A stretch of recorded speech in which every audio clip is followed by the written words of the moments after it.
Hello, everyone, and welcome to Scott's Thoughts. I'm Scott Benedict.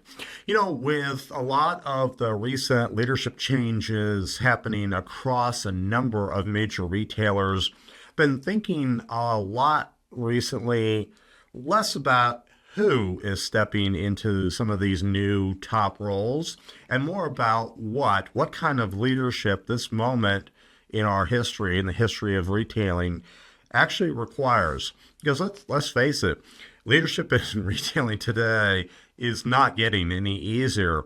In fact, it's getting more complex, more visible, and more consequential. During my 18-year career with Walmart, part of my leadership training that I was fortunate enough to have access to was a leadership construct the company prepared for us called Qualities of a Walmart Leader.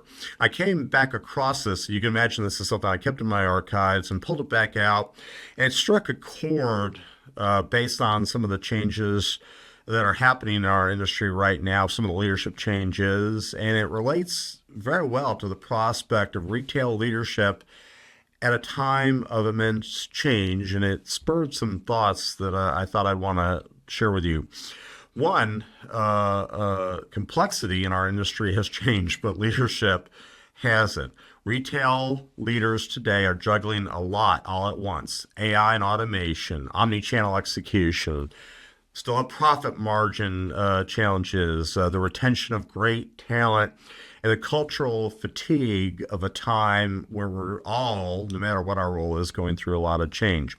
And yet, when I look back at this leadership framework that I learned early in my career at Walmart, it still strikes me how relevant some of these elements still feels. Not because that retailing hasn't changed, just because some of those principles were actually built for scale, for speed, for continuous change, long before we labeled them as digital transformation. Second thought occurred to me is that leadership is really about leverage, not control. Here's what I mean about that. One of the greatest lessons I took from my years in Walmart was this. Great leaders get results by people. They get results through people, right? That idea matters more today than ever. AI can certainly accelerate insights. Technology can streamline execution, but leadership still comes down to enabling judgment, clarity, and accountability at the edges of an organization. Leaders who struggle right now are the ones trying to control everything. Leaders, in my view, who succeed are the ones focused on making more leaders, not more approval steps and processes. Third thought that occurred to me is humanity, clarity, and values are differentiators in retail.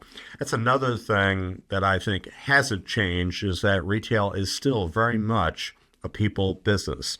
In an environment, however, where change is constant, teams don't always expect certainty, but they do rightfully expect clarity.